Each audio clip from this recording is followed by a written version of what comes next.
splash specialist, dive instructor, splash specialist, deeper dives, dialogue unlimited. We on demonstrate, bitch, we penetrate. If you ain't on, you need to get on. The instructions is ready, the equipment is ready. We going deep. Let's fucking go. Yeah, let's go. What's going on with it, man? It's ongoing. You know it don't stop, brother. It don't stop. I mean, with the way the world just keeps spinning on that axis, so it gotta keep going. Otherwise, we gonna fall out of orbit. You dig? Yeah, I dig. For sure, man. We're back at it. Yeah, buddy. Like a crack in the smack addict. For sure. Yeah. On the Craftmatic. On the Craftmatic. Wheezing like an asthmatic nose. Yeah. Oh. No Diddy. Well, welcome back to another episode of the Deeper Dives, Dialogue Unlimited. Yeah. I'm your host, the dive instructor, aka the aquatic orator, with my co-host, the splash specialist, aka the one who gets you in the water, but you gotta learn how to swim on your own. I'm gonna take you to the motherfucking deep, but you gotta make sure you want to learn for sure. For sure, man. It's been a minute. It has been, but that just gives us more to talk about. Well, that is so true. so true. For sure, man. For sure. We got a lot to talk about, a lot to cover, a lot to uncover.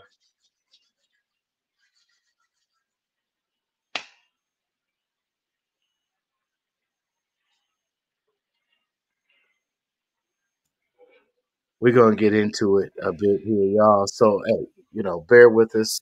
Stick and stay and don't go away. Like, share, subscribe. Join our locals on Deeper Dives Unlimited. Rumble.com / Deeper Dives Unlimited. You know what I'm saying? Contribute, participate, comment, hate, whatever. We welcome it all. Bring it on in. We're going to discuss so-called Black identity. We'll get a little heavy into it.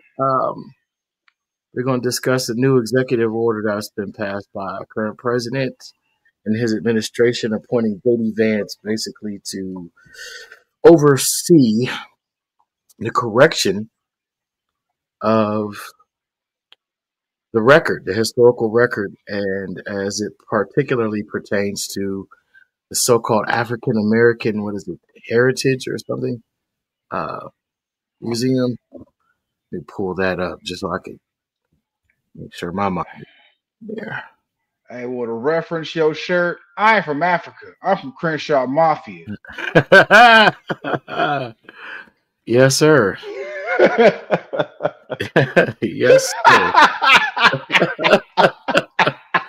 We're not going to say the other part because even though he likes to joke, some people might get horrendously offended by it.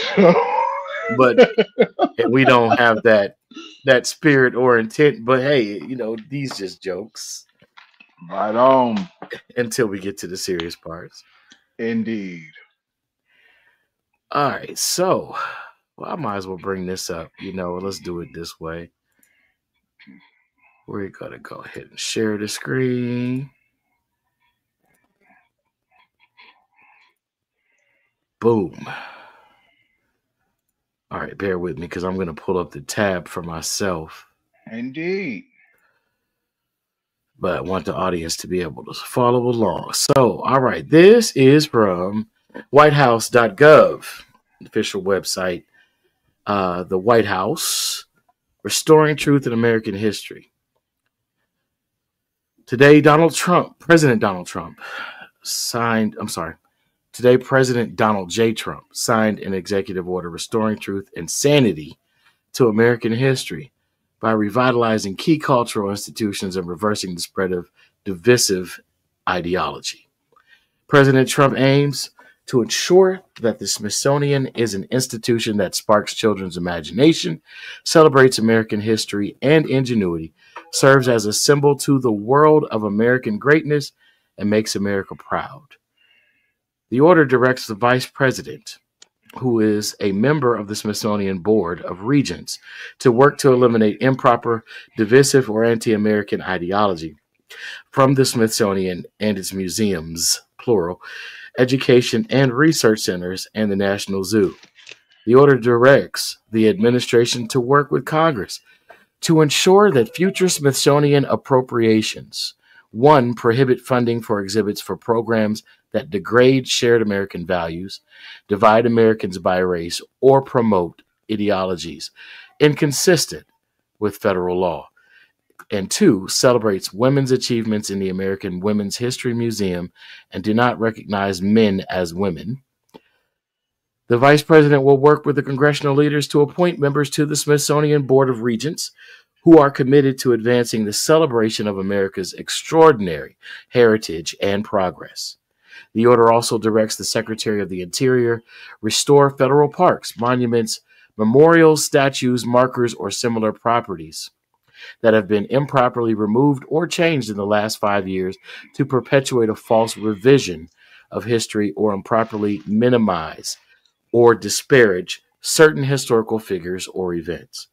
In preparation for the 250th anniversary of the signing of the Declaration of Independence on July 4th, 2026, the order directs that the Secretary of the Interior complete restorations and improvements to Independence Hall by that date. What you think, man? What you think? This can go so many different ways, bro. Mm-hmm. So many different ways. Yes, indeedy. Well, which way do you see it going? Left. Well, it's already been left. You think it's being adjusted a little bit further right, or in the Man, closer towards the middle? Are we here's going extreme? What's happening? extreme, yeah. And the only reason why I say that is because, I mean, it just seems that, and this is not with this, it just seems like with everything that this dude has done since he's been in office, like every claim that he's made, he's walked back. You know what I'm Hmm. saying? And this, I'm not saying that this is going to be one of them, but who says it's not? You know what I'm saying? Hmm. But So, like for example, in your eyes, what do you see as a walkback of an example of a walkback that he's done I recently? mean, shit, the tariffs. Not all of them, but some of the wording in the tariffs and stuff that he's done is Mm. he's said and he's walked back on some of them. But in that though, he's been more bold and doubled down on others. So I mean, it's like, okay, well, I'm gonna do this, but I'm not gonna do this, but I'm gonna just add it on to something else. You know what I'm saying? In the same Right. vein. I mean, dude, it's just kind of, I'm gonna just throw something against the wall and I'm gonna see what sticks. You know what I'm saying? And if it don't stick to the wall, I'm gonna find another surface for it to stick on. Okay. Gotcha. So in this article, not to skip over what you just said, because I mean, I think you make an interesting point. I don't think the tariffs are going to be in place long term. I believe that they're going to be used as a negotiating tool, and that was the aim. You know, you go to a far extreme in thought or presentation in order to work back towards a middle ground. I think that's his always been his go-to in negotiation, but also with a willingness to carry out the implied suggested threat, or however you interpret it. Maybe threat's not the best word, but the basis of the reality of him, and standing on business, so to speak. And it could always backfire. But I think that what a lot of people are afraid of is his knowledge of history, which I find interesting, to say the least. Because at one point in time, that's where the bulk of America's wealth was created, through tariffs. And the start of American independence, in a sense, for certain groups of people, started with you know tariffs or taxes without proper representation of their best interests. And so that was the causation for um, rebellion, revolution, which of course at the core just really means change. Um, and I think that it's answering the question that a lot of us had, which is what period or a point in American history does he want to make, not necessarily resemble beyond just the wealth aspect or success aspect of America, but not. I don't think the intent is really to take us back. I think it's to take us forward using principles of old that were beneficial to America. I mean, what's your take on that? Okay, so everything you said, I definitely agree with. But this threats, pimp, gonna chop your ass up, believe it or not, just like drug money, nigga. But no, in all seriousness, I agree with what you're saying. But like when I was talking about the whole tariffs thing, I think like with his rhetoric, it seems as though like he's too much of a loose cannon with some of his wording and everything. So Okay. it's like you can't really take him serious on his actual points because he be so inflammatory with other things that are his points real, and is everything that he's saying going to be legit, and is he going to follow through with what he does? You know what I'm saying? I agree, but like I said, I agree with what you're saying, and I see what I see your points exactly, and the way you just described that, it kind of puts things into a different perspective on some things that have happened in the past with him. You know what I'm saying? Like Hmm. he could actually get some things done with the actual, if his actual plans that he says, minus the antics and things, it could explain. And I'm not trying to get off topic or anything or deal with anything that happened with his past campaign, but it could explain a couple of attempts, allegedly. I'm just gonna say that. You know what I'm saying? Yeah. No, Yeah. In other words, are you saying that you see that the likelihood or the possibility of blowback in a major? yeah, I mean, it's like with him putting a certain African American, legit African American, up in the same vein platform as him, doing things. You know, you got a lot of people saying, oh, well, that's like causing turmoil within the party of the right wing, allegedly, you know. And for business purposes, saying that, oh, well, it's just only going to affect, it's only going to be good for billionaires and blase this, blase that. That's only what we see, of course. And they speak on the blunders that also we see, of course.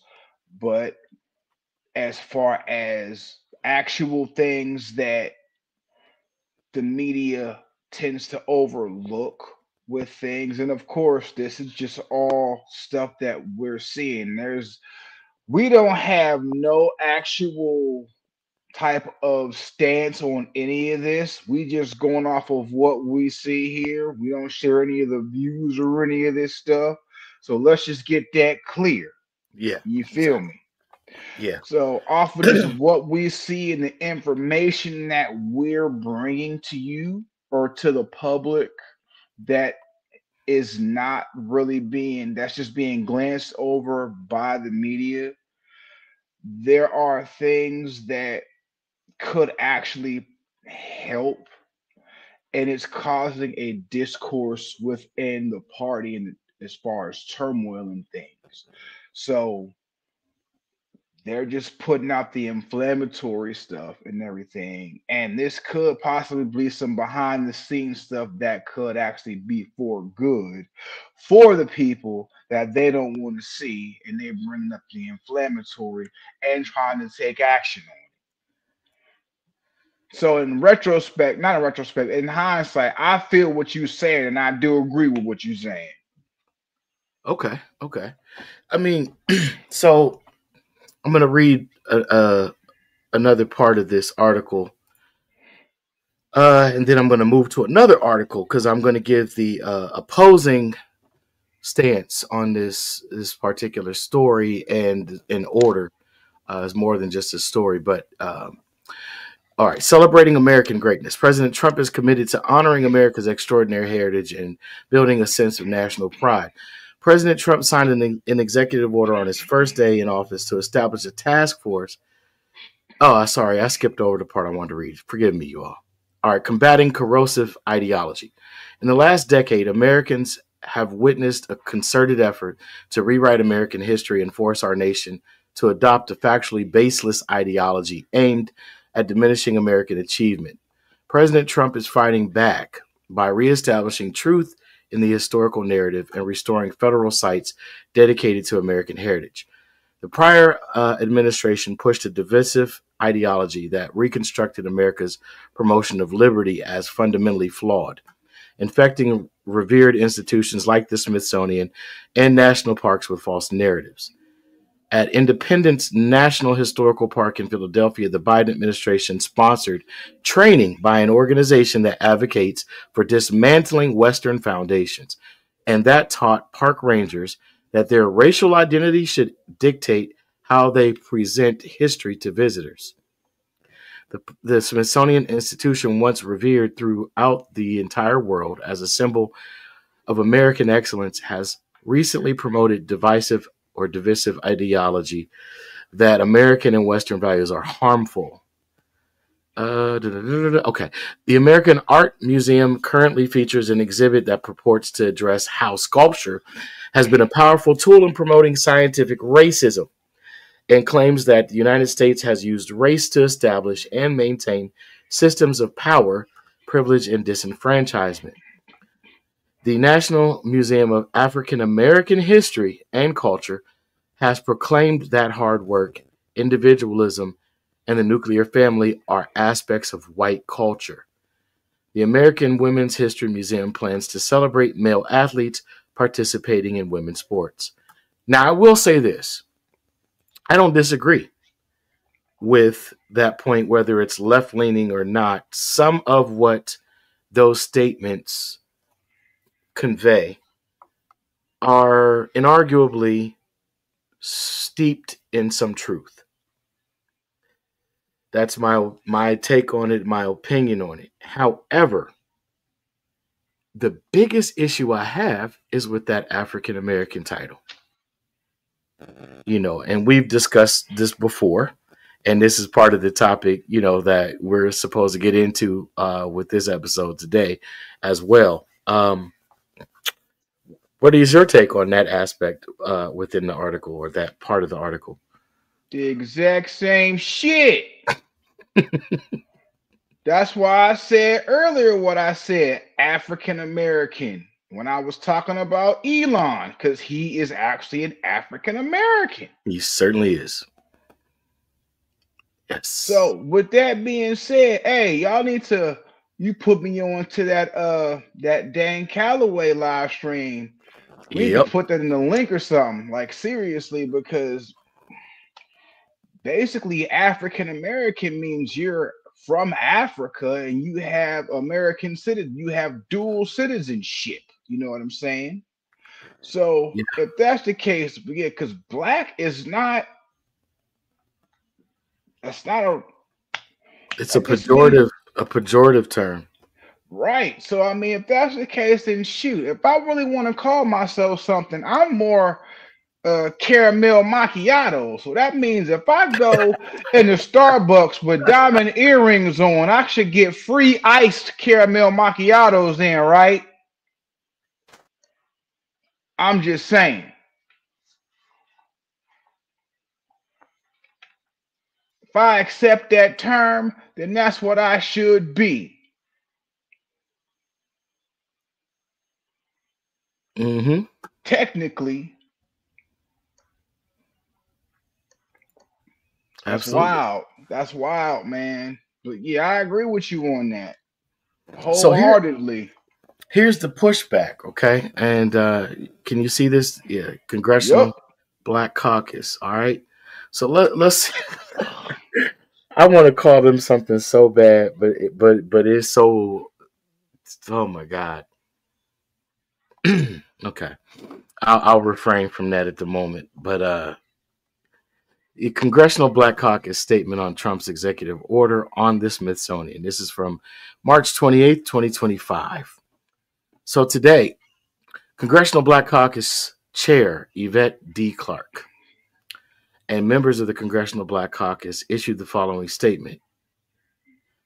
Yesterday, President Trump signed an executive order that claims to restrict funding for programs within the Smithsonian Institution that the administration is falsely accusing of promoting divisive narratives and improper ideology. There is nothing divisive or improper about telling the truth.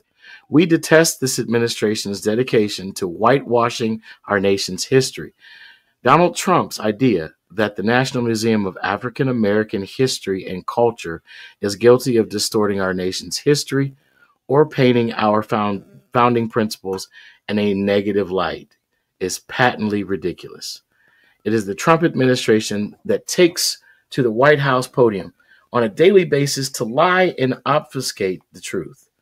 It is the Trump administration that has broken with the century of tradition in allowing an independently selected press corps to cover the daily activities of the administration. It is the Trump administration that bans books, words, and phrases that do not fit their narrative. It is the Trump administration that wants to erase and retell our history. Let's be clear. Black history is American history. Any rhetoric that opposes this notion is not only factually incorrect, but blatantly racist. We will not stand for anything aside from the truth. And can we please get that month? If we gonna do it, can we please get that month moved? Why is it the Yeah. coldest month? Why can't we have July? Oh, I'm sorry. That was their independence. Why can't we have June? Oh, I'm sorry. That's when they implemented the KKK flag. I mean, the Stars and Stripes. Uh, why can't we have August? Yeah, why can't we have August? Nope. We can't do August. What's wrong with August? We gonna have Will Smith going around bitch slapping people again, bruh. No, no. Allegedly. Shout out to I Will. feel like slapping the nigga today. AI is wild, y'all. Just stay Whoa. off. Oh man, it's wild. So I mean, look, there's so many things I want to say. I'm gonna try my best to get into it without being long-winded. No, fuck it. Catch that wind and let it take you. First of all, just the implications of what they're calling Black history being American history. The reason why Black history is American history is because who they're calling blacks, the former Negro, is the former American Indian, which is, as you brought up his name, Dane Calloway, has been excellent. He is of excellence. He and his wife, Tanisha Calloway, shout out. They don't know me personally. I don't know them personally, but I found them because I had a similar thought process. I had a phrase that I wanted to use. I'm just here to make you think. And I looked it up to see if it was taken, and I found Dane Calloway. He 3 months prior had started live streaming, and I'm glad because that it's so fitting to the work that he and his wife are doing. And um, based on the resources that they've procured and the dedication to the research of history and the highlighting of classical historical fallacies that have been pushed in the narrative here in America, it's just phenomenal the work that they're doing. I wanted to play a clip, but I don't want to get hit for any type of infringement. I'm not trying to claim any ownership or connection to their research, but there's a video, and the title of the video on Dane Calloway's channel is "Their Lies Finally Caught Up. Every department is in trouble." And in that live stream video that he did, he's explaining the contributions that he and his wife made to creating a curriculum correcting the historical fallacies of so-called blacks, formerly known as Negroes and prior as the American Indian, not to be confused with Native Americans who received that moniker in 1972 or so. All right, he lays this all out throughout his documentaries on his channel, and it's an excellent resource for taking notes. Take notes. If you're going to go watch the brother, which I highly encourage and suggest, take notes because people try to, oh, well, there's no receipts and he didn't show proof of that. Listen, he names titles of books, authors, articles, historically documented research. And there are several states who are currently in talks of adopting the curriculum that has been created by he and his wife, correcting these historical fallacies, one of which calling us black or even African American. We could thank Jesse Jackson for that, y'all. Now, ironically, one of the things that people will use to refute Trump being a racist that he funded Jesse Jackson's presidential campaign in the 1980s. That's a historical fact. That's documented. He was a highly sought after and beneficial contributor to black business incubators throughout the 1980s. Um, he's given and forgiven loans to small and large black business entrepreneurs and business generators. So I'm not here to defend Donald Trump, the current president. I'm simply pointing out the balanced narrative as opposed to taking a side in obviously a political distraction that has affected our people. I won't say predominantly, but quite heavily, in our society today. It is an impediment, in my opinion, a roadblock that we need to bypass, not just overcome. We need to get past that roadblock and see the benefit that could be in some of these policy changes.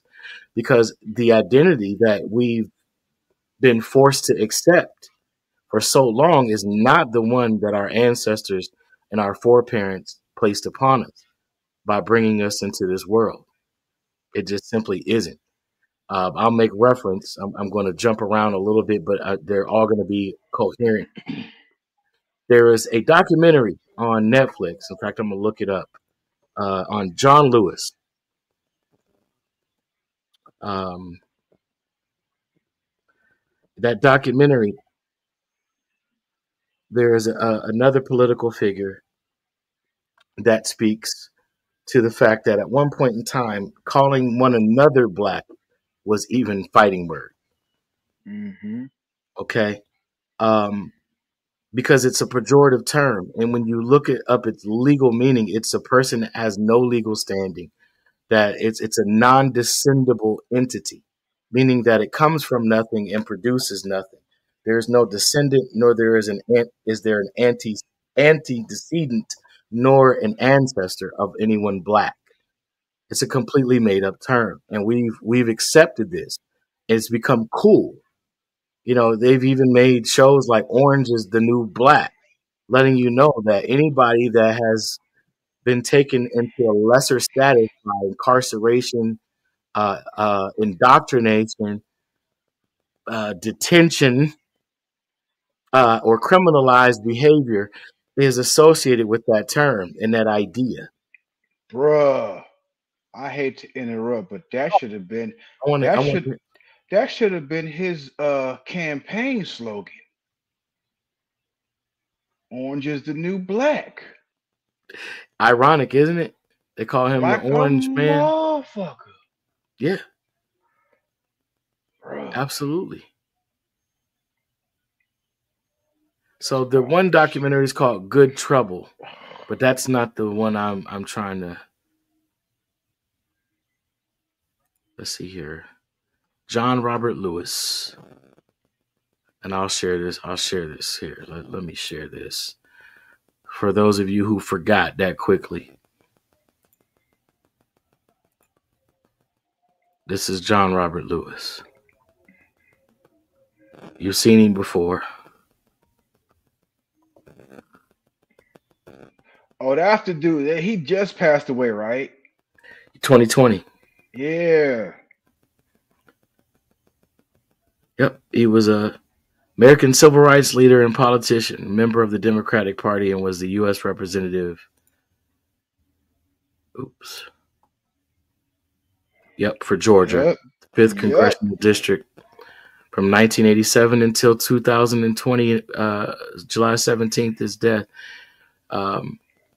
He's also the dean of the Georgia Congressional Delegation, and the district he served includes the northern 3/4 of Atlanta.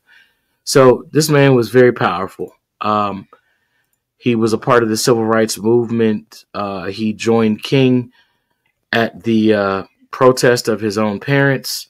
He explains in the documentary on Netflix that I've seen and several others have seen, where he describes his parents explained to him that if he pushed for voters' rights, that so-called blacks or Negroes at the time would lose their land rights, because you have to look into the deeper message behind that. The reason that they lose their land rights, and even Fannie Lou Hamer, who was going on a national press conference, the president at the time was Richard Nixon, decided to hold a fireside chat live on another network to basically draw viewership away from what Fannie Lou Hamer's message was.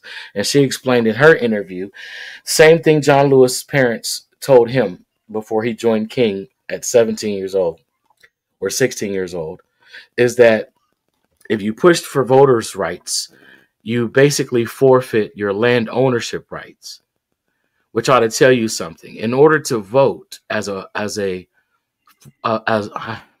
foreigner, I'm just going to say it that way, that came and migrated or immigrated to U.S. soil at the time when politics really began in this country, you had to be white, over the age of 40, and a landowner. How does that happen when you have come to a land that doesn't belong to you? How do you become a landowner? How do you own anything that's of that land, including people, which were the first indentured and enslaved peoples, were the American Indians? And it just so happens it's convenient that we share the complexion and similarities in feature, as well as blood types, etc., with peoples who are of a darker hue around the world. So how convenient a narrative to spin by to convince the people whose birthright is this land, who are of this land, that they're from somewhere else just like everybody else. So this man went along with the mainline politics. I don't know if it was an individualized concept of power, which is interesting that they would point out in that article by the about the Congressional Black Caucus that those type of ideologies or principles are white ideologies, right? Well, Mm-hmm. we see why. Because when these individuals started to move into the political infrastructure of the United States and not the land of America, they agreed basically to be silent about their heritage and their true birthright. So there had to be one that was rewritten. And this is where we have to really wake up. Okay, this isn't about Donald Trump. It's not about Joe Biden. It's not about Kamala Harris or any other name that is thrown up in the media for us to be distracted by their statements, their beliefs, opinions, or associations. And can I interject real quick? Absolutely. And that's the Please. whole thing about the media. Like, it's not about, they're bringing about the person, not the actual bottom line, my brother. You know what I'm saying? And Indeed. that's where people are missing the whole point of the whole matter. You know what I'm saying? It's because, oh, well, it's somebody who people quote unquote don't like is doing it. If right is right and wrong is wrong, bro. You know what I'm saying? Absolutely. And Facts. that's where the point is being misled. And furthermore, if we gonna say what we are, call me M.E for melanin enhanced or melanin enriched. Dead Absolutely. ass. Absolutely. And of course, all human beings have subdural melanin, neuromelanin, and eumelanin. I did an episode on my other podcast, the Beyond the Veil podcast, unusual Shaman, podcast. what up? Yeah, what's up, Black Shaman? Shout out to our other partner. But yes, I mean we discussed this. It's used as a defense system, a targeting system, a weapons system, a healing mechanism. Melanin is that thing, and it's what makes us all human, and we all have it. Not just us who are of a darker hue, but of course, like you said, it is enhanced and enriched because we're the original people. And if they can convince you that there is only a story of migration and immigration, then you will lose sight of who you truly are. And a lot of us already have, and that's okay because it it's the narrative that was given to us all. But unless you take the time to research, which means to search again, you will find that you've been lied to. And so maybe revising the information that's been propagated, which is the implication of Trump's executive order, that propaganda, which we know, those of us who follow certain areas of within the political spectrum, that President Obama made it legal for propaganda to be produced in the United States. And not that it wasn't already being produced before President Obama's terms, plural, as president, but it had actually been made illegal in the 1940s. So Mm. that's something to research, people of all hues, complexions, colorations, and ethnicities, because we're all one race. Okay, racism is a social ideology and construct just as much as race is. And as long as there's one side pushing racism, whether it be pro or versus, okay, then it continues to exist and it continues to be a problem that you throw money at, that you focus energy towards, okay? If you get where I'm going with this, Mm-hmm. you could say distraction, but then it becomes even more than just a distraction because it becomes it remains a reality even though it was an idea and a concept that was introduced.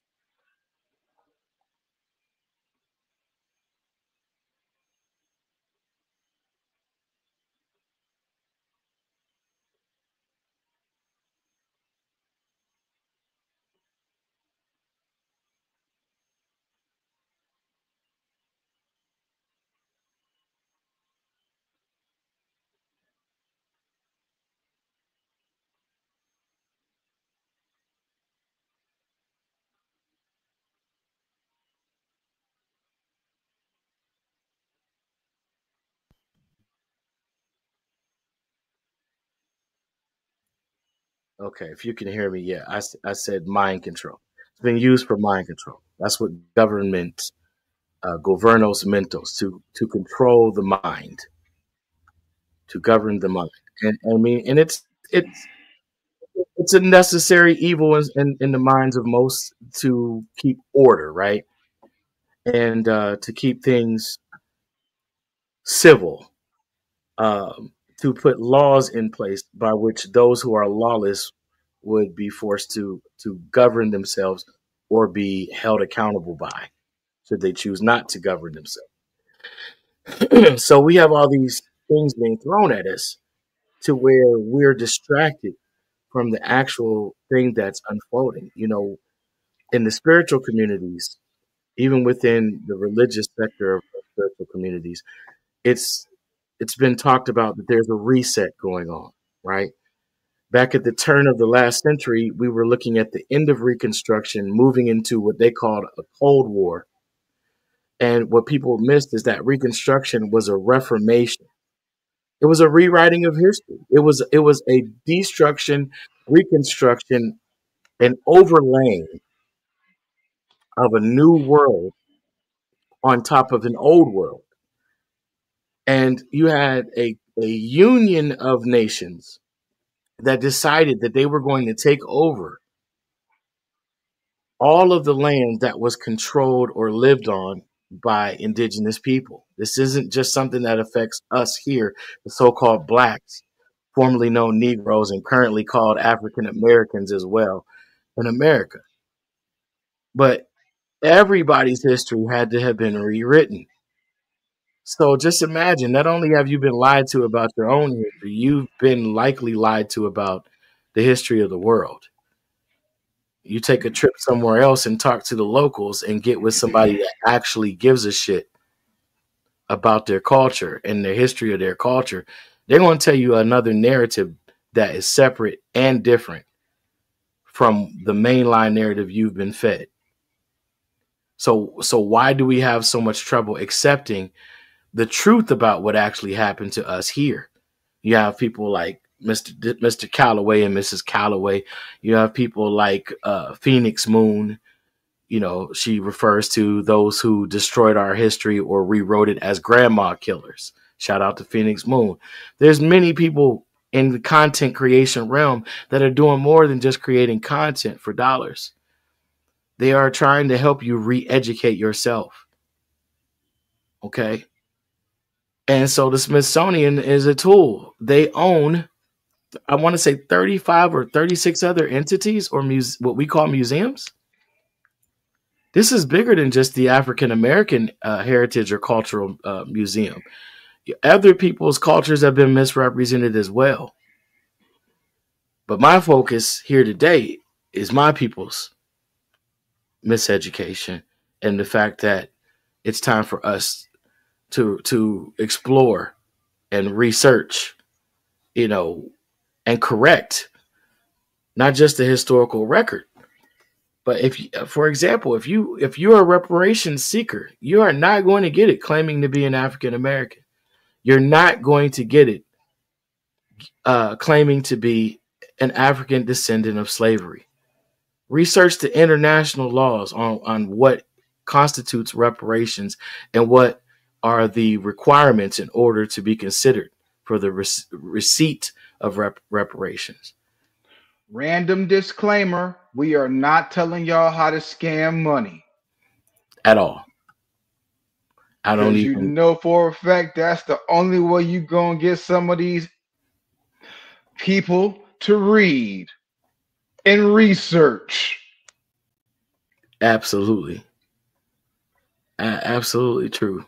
And that's unfortunate, you know, but it's reparations is more than just financial remuneration or compensation. It's to repair what has been destroyed. So when you say that you're for reparations, then really be about that. Really re-educate yourself on what it is that was broken. Because in my opinion, the narrative that was hidden from us, the truth, in other words, is far worse than the narrative that we've already been given. It's Oh, far worse. definitely, definitely. It's far worse because I'm, the acts of war that were committed on this soil against the original people of this soil is enough, more than enough, to constitute a need for reparations. bruh. I mean, think about it. If they're talking about reparations, if they have been talking about reparations, and we've had more titles than old dirty bastard had monikers and been. I mean, seriously, bruh, Yeah. for real. You know what I'm saying? And Yeah, who I'm else has gone through that transition of titles and and still not misnomers? necessarily known our original history and where we come from. If we have an original language And we do. and and not caring about it and not wanting to know why, because Wakanda sounds too cool already and people want to be from there. And they are, because Wakanda is really Wisconsin. Wakanda is Chicago, or we call Chicago or Chicago. Wak, wak, wak, when you say Wakanda, you look up the golf course and look at what the street names are near there. It tells you the names of the language systems of the people. And the people, just like in Africa, just like other parts of the world, their language system is named after their tribe. They spoke their own family dialects. We spoke our own family dialects. But they got you thinking that we all came from West Africa or some other portion of a whole nother landmass that broke off from South America however many million years ago. It's not a theory. This is what happened. And we are related to those people. So it's not to I don't what we're speaking on, y'all, is not to be divisive. It's not to separate or make a demarcation of whose suffering was worse. I'm just saying the destroying of our true story is far worse than the story that we were given. The result of it, the outcome, has been far worse. The repercussion have been far worse. You know, we're arguing with each other over which plantation is better, the red or the blue one. It's just like saying who's more brutal, Bloods or Crips? Who's worse, disciples or vice lords? Who's worse, the FBI or CIA? Who's worse, NYPD or LAPD? That's like that's tantamount to what's being discussed, and it's ridiculous. You know, how about we be on our own side? How about we pop the popcorn and let them do what they do, and we just slowly rebuild? How about we prepare our own self within before we start begging, asking, or even trying to demand without complete unification for something that we all don't fully agree upon, the way that it should be handled, dispersed, dispensed, even discussed Or publicly? or Leah, let's just be quiet, be in the shadows, and rebuild what's been destroyed. Absolutely. And be strong, be so strong, and when it's been rebuilt, that can't nobody else destroy that shit, no matter how hard they try. Absolutely. Absolutely. Well, let's see. Fair use. I got to play a little bit of this, man. Dane, shout out to you and your wife, man. Fair use. I'm not trying to claim any connection, ownership, or contribution to this. All right, you didn't opened a lot of eyes, my brother. We trying to open some more. Let's see here. Social engineering gonna do with the money that he's gonna take from the people that don't act right when it comes to equality and what's been going on.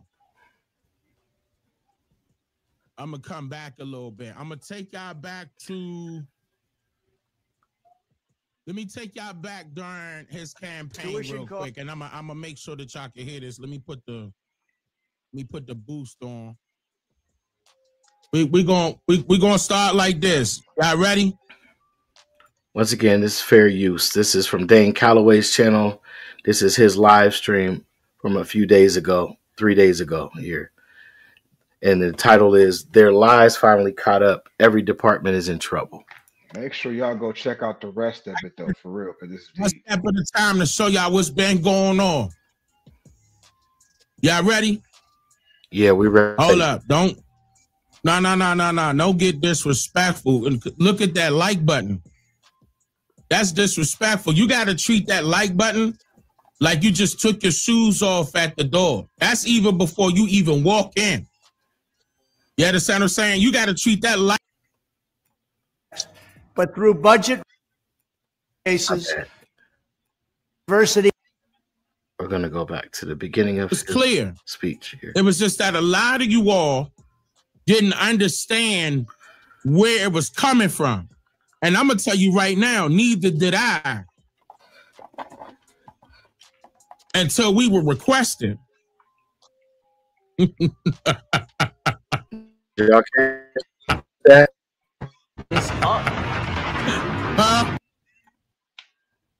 Walk in.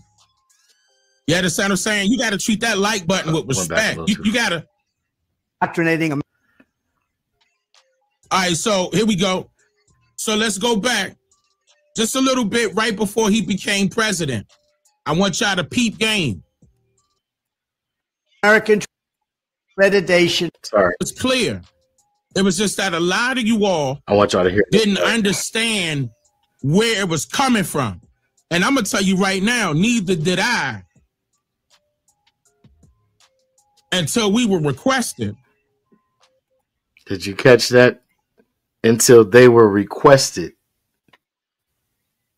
I believe he's referring to himself and his wife based upon the curriculum that they've been working on. I mean, this man has already submitted historical documentation to such a high degree that the state of Virginia had to correct their history on the arrival of the White Lion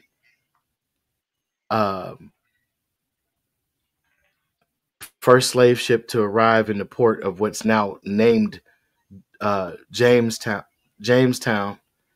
formerly known as Point Pleasant, or Point Comfort, Point Comfort, Virginia. That's what it is. And also the historical record on Nat Turner, the original location of the alleged house being moved as a monument for people that they take on these tours. And, you know, the fact that Nat Turner, he showed documentation and proof, as well as Harriet Tubman, were juridical people. And that's up to you all to look up what a juridical person is. Legally speaking, is a person that has been legislated into existence. It's an entity, y'all. It's a corporation. And he even breaks down where the money to those estates have gone, because they were never what we would call actual people.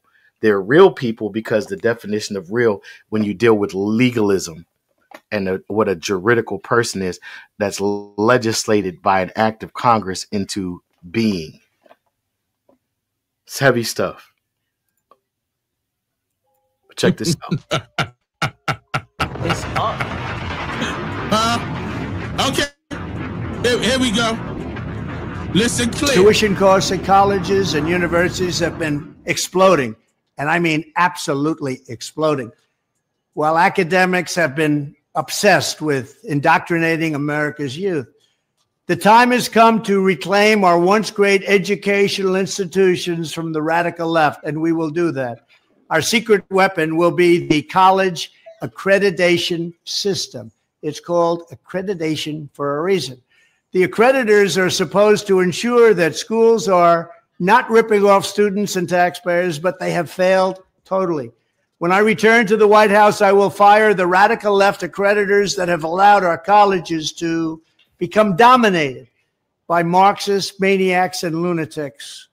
We will then accept applications for new accreditors who will impose real standards on colleges once again and once and for all. These standards will include defending the American tradition and Western civilization, protecting free speech, eliminating wasteful administrative positions that drive up costs incredibly, removing all Marxist diversity, equity, and inclusion bureaucrats, offering options for accelerated and low-cost degrees, providing meaningful job placement and career services, and implementing college entrance and exit exams to prove that students are actually learning and getting their money's worth.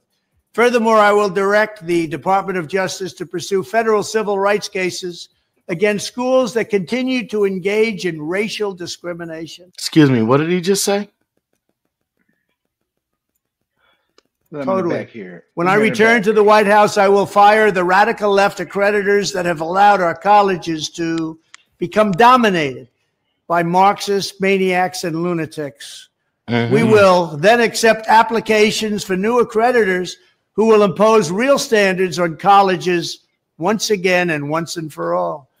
These standards will include defending the American tradition and Western civilization, protecting free speech, eliminating wasteful administrative positions that drive up costs incredibly, removing all Marxist diversity, equity, and inclusion bureaucrats, offering options for accelerated and low-cost degrees, providing meaningful job placement and career services, and implementing college entrance and exit exams to prove that students are actually learning and getting their money's worth. Furthermore, I will direct the Department of Justice to pursue federal civil rights cases against schools that continue to engage in racial discrimination and schools that persist in explicit unlawful discrimination under the guise of equity will not only have their endowments under taxed, the guise of equity. Exactly. Comments.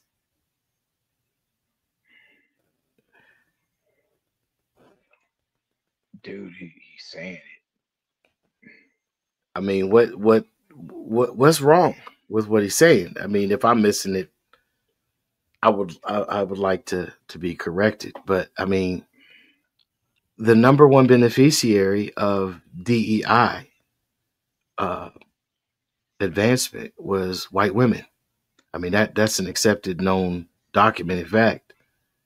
And I have nothing against white women as a group. Just saying, things were kind of, not just kind of, they were heavily slanted. So where's the equity in that? And then, you know, the second group I want to say was the LGBTQIA plus. Nothing against that group of people and their identity. Just saying, that's not leveling the playing field.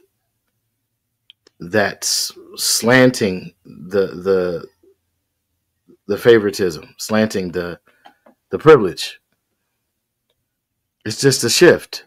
So now there's a new set of people to be angry with or about. That's that politics stuff. You know what I'm saying? And anyhow, I'm gonna go back and let Listen, y'all. You'll play a little bit more. Listen.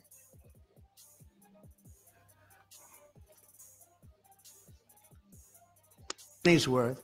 This Furthermore, I will reality. direct the Department of Justice to pursue federal civil rights cases against schools that continue to engage in racial discrimination and schools that persist in explicit, unlawful discrimination under the guise of equity will not only have their endowments taxed, but through budget reconciliation, I will advance a measure to have them fined up to the entire amount of their endowment. A portion of the seized funds will then be used as restitution for victims of these illegal and unjust policies that hurt our country. So now, he told you right then and there what he's going to do with the money that he's going to take from the people that don't act right when it comes to equality inside of universities and colleges. So badly. You can mind, I just Colleges went have back gotten so you can hundreds see. of billions of dollars from hard work of these illegal and unjust policies, policies that hurt our country so badly. Gives an interview at the end of that year, and a part of that interview is to how did you do it? Would that scam artist admit to scamming to make it? Africa, none. But the bureaucrats.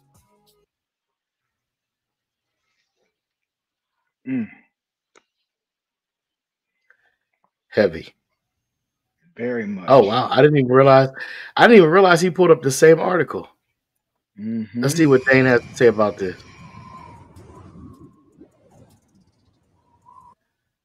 This is the part I wanted to hear him get into, or let the audience hear him get into.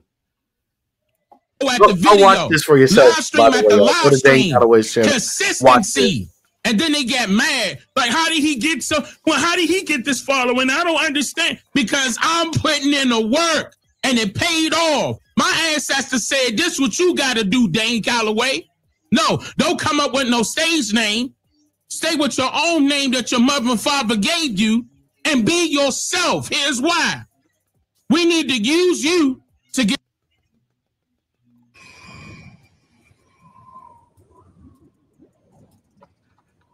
Sorry, y'all. I don't have a producer yet.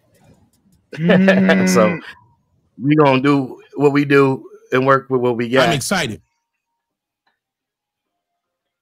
Okay. I want to point something out.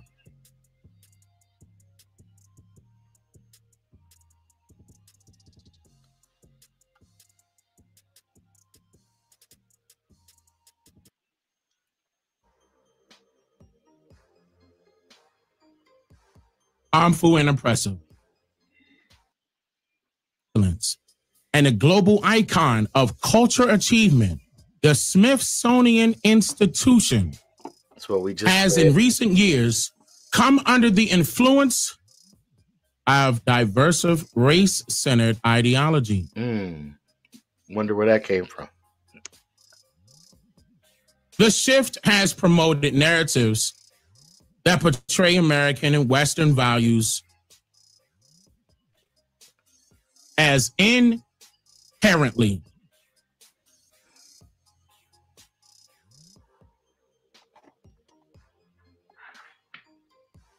harmful and oppressive. So I think his sound went out briefly there. For example, the Smithsonian American Art Museum today features The Shape of Power, Stories of Race in America's Culture, an exhibit representing that societies, including the United States, have used race to establish and maintain systems of power, privilege, and disenfranchise Dane men. in his life always mentioned. You know why I'm stressing that issue? Ain't nobody talk about that but us. Original people. Nobody. But again, they gonna sprinkle in a tad bit of truth and give you a whole bunch of BS. That's stopping now. The exhibit further claims that sculpture has been a powerful tool. And listen. The exhibit further claims that sculpture has been a powerful tool. Yep. In promoting scientific racism.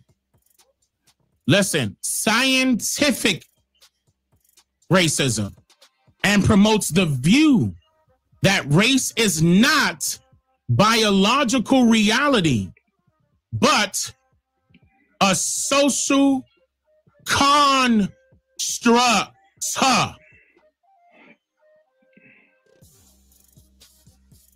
Yep. Stating race is a human invention.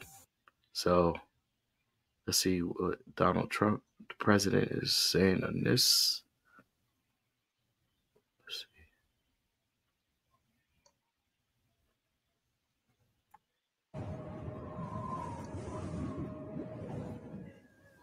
And mind you, once again, So y'all, the here we go. Smithsonian Let's play this. controls, I want to say, A over perfect 30 example institutions. of critical race theory was recently published by the Smithsonian Institute.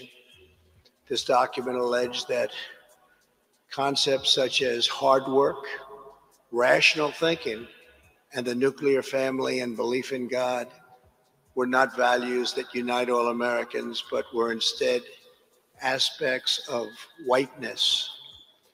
This is offensive and outrageous to Americans of every ethnicity, and it's especially harmful to children of minority backgrounds who Check should this be out. uplifted, not disparaged.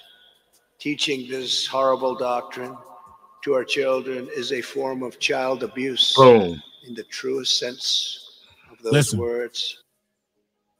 Did y'all Man, listen? This was Donald Trump. that's all I'm gonna play. I'm not trying to get dinged for anything. I'm all respect to Dane Calloway, Tanisha Calloway, the Calloway family. All respect, man. It's in all sincerity. Child abuse.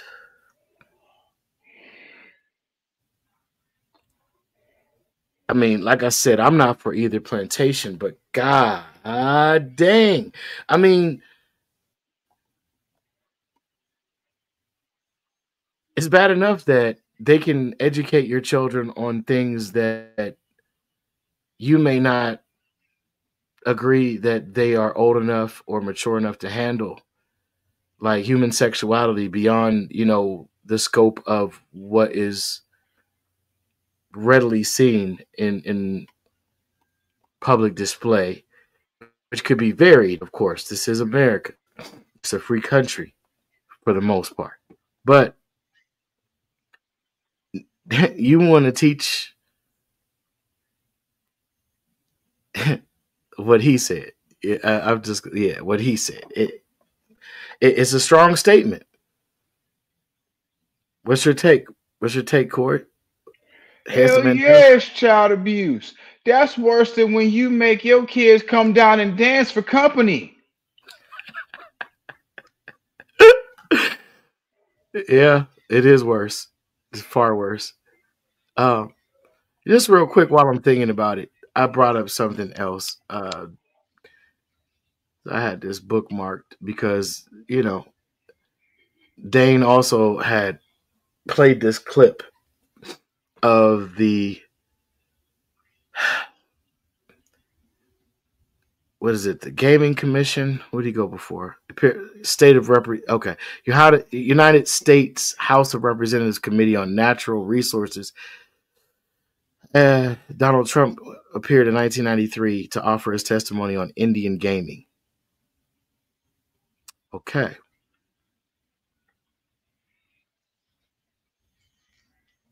All right, so most of Trump's testimony focused on Indian gaming itself and his perception that the Indian Gaming Regulatory Act granted tribes an unfair advantage over his own gaming enterprises. I disagree with that statement.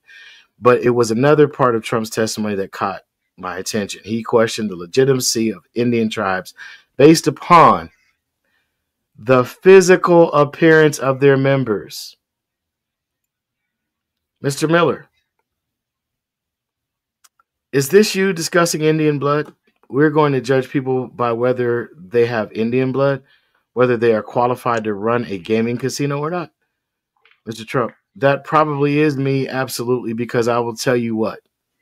If you look at some of the reservations that you have approved, you, sir, and your great wisdom have approved, will tell you right now, they don't look like Indians to me, and they don't look like Indians to Indians. Now, maybe we say politically correct or not politically correct. They don't look like Indians to me, and they don't look like Indians to Indians. And a lot of people are laughing at it. And you're telling me how tough it is, how rough it is to get approved. Well, you go up to Connecticut and you look. Now, they don't look like Indians to me, sir. Now, some people would take that and frame it as him speaking on some colorism, okay? they try to reverse what he was actually saying, but there's a problem with their attempts. He went on Don Imus's program, and I'm not going to pull that one up. I'm going to let people have fun with that, digging up the transcripts like I took the care and initiative to do. Where he says, "Hey Don," he says, "You know, can I speak freely?" He said, "Go ahead, Donald." He said, "I'll be truthful with you." He said, "You know, when I met this guy, he basically was implying that the guy running the casino, which you can do that legwork on yourself as by yourself as well, from Connecticut, was clearly not an American Indian by blood, nor was he pretending to be, but he was the CEO of the gaming resort, and that's who he met with, and that's who he was talking about.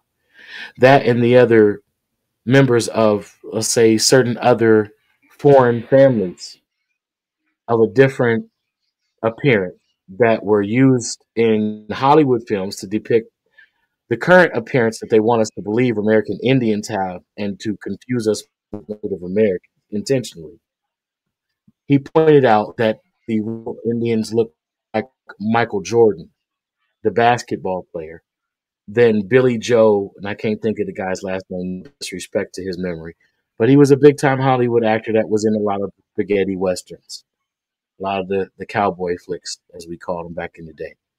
And he was of Italian descent, and that is the appearance that they were trying to sell America was the Indians. More of a Central Asian, Native American, as they were renamed or classified in the 70s, 1970s. So he knows exactly what he's saying, and good, bad, or otherwise, as people might perceive him, depending on how they view themselves, is how I look at that. He's very intentional in a lot of his speech, and not to offend per se, but in disregard to offending you. He's telling the truth as he sees it, good, bad, or otherwise. That's how I take him in a lot of his statements, not to defend once again, because I don't know him personally. I don't know that I would want to know him personally, but I don't know that I wouldn't want to know him personally because I don't know him personally. I've never met him, never encountered him. So this isn't to defend him. That's not the focus of our show today. We just want you to take a look at things for yourself, right? And understand that when he said, "I'm not racist, I'm racial," what he's saying is, I know the concept of race that's been presented, and I see through the farce of it. But I also know that certain people come from certain places and have certain genetic factors that are prominent in their appearance. That's why he challenged Elizabeth Warren on her claiming to be Native American. And it just so happens that she went to school on a scholarship claiming that status and had no proof of any blood quantum.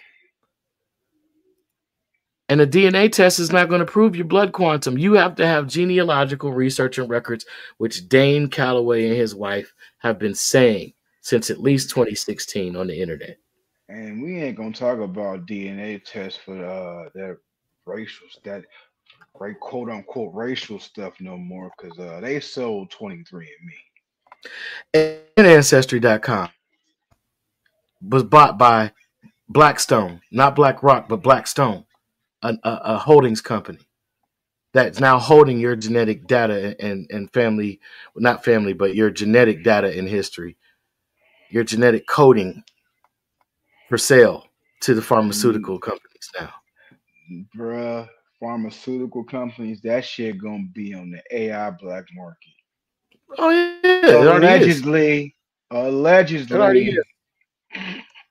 We ain't even got to allege that. There's already breaking stories. People just haven't been following it. And we talked about it in September of last year. There's people just now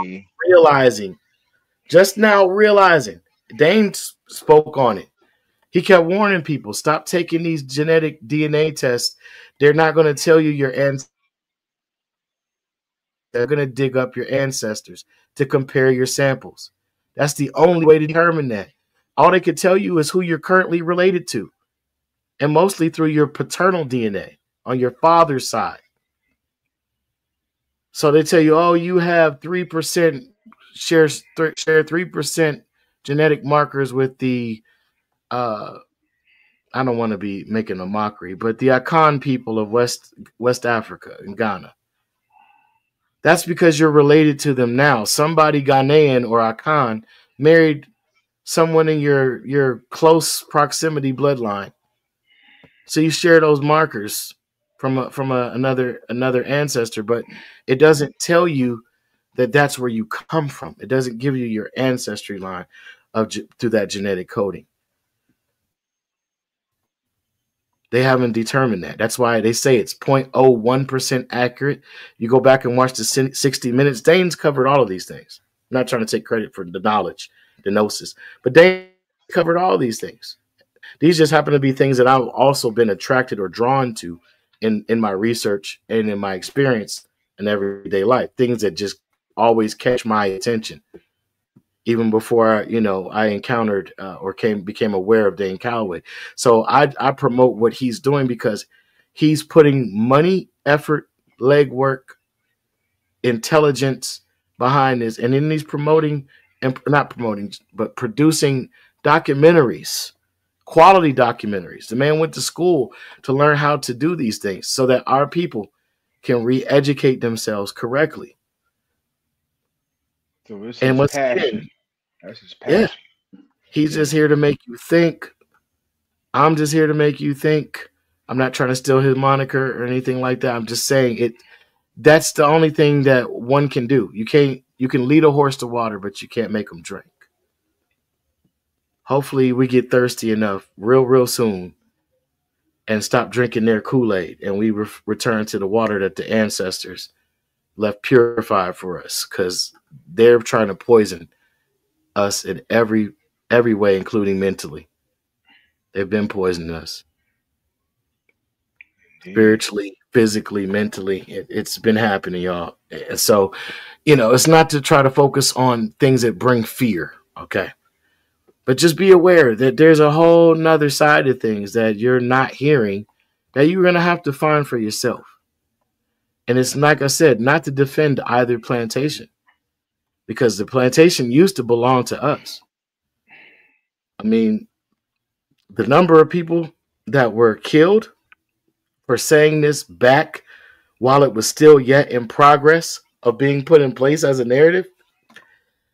Martin Luther King Jr., through acts of Congress, they legislated the creation of undergirding an economic floor for the peasants of Europe. Malcolm X, we didn't land on Plymouth Rock.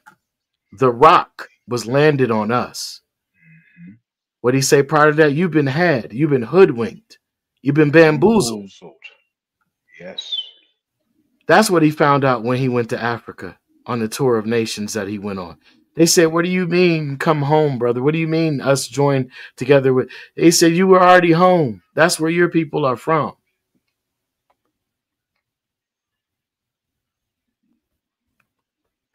That's the kicker, bro. You're already home.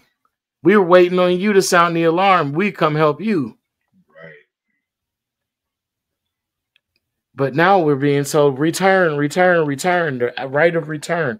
And then you get there and find out that you're still viewed as a foreigner, because they know something that you don't. That you're from here. When your people say, oh, we came up from Louisiana, we came from Mississippi, we came up north from Carolinas, Florida, Georgia. That's where you're from. Canada, migrated down. Yeah, that's where you're from. So we hope that you've enjoyed and learned something here from this particular show about what is the Black identity, where does it come from? Is it a pejorative term? Is it a reality? Is it a social construct? And what is this executive order that a lot of people are up in arms about? What does it really mean? I suggest that, we all do our research and our due diligence. But, as Dane's video, go watch his video, man. He's explaining to you that there are actually people who look like you, who want your best interests to be put in place, that have already been in high places with information to show that the record needs corrected and that our mindset needs adjusted, not to be controlled, but to be freed. Anything you want to say? Any shout outs you want to give before we wrap it up? What I will say is, with all this stuff that we've just said and spoke on, the main thing is they're trying to use the fear tactic. Fear is a manipulator. Run towards your fear instead of running away from it. And you do that, you face everything and rise. And when you rise, you elevate and your mind is open and they cannot control that.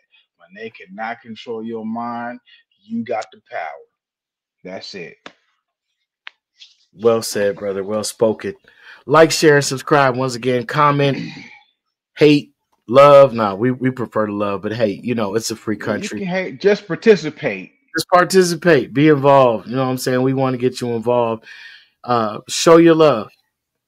YouTube.com/JDrizzy3692. That's to see our podcast and also Beyond the Veil. Check out and support blacksunshaman.com. You can find your parasite cleanse, your toxic metal remover compounds, your vitamin supplements, your all overall well-being supplies and products. Support our guys' business. Support us. Rumble.com/Deeper Dives Dialogue UNL. Like, share, subscribe, join our locals at that same location. Indeed. And this has been another one. Thanks for joining us. And be easy. We will see you next time. Word up. Deeper Dives Dialogue Unlimited. Peace.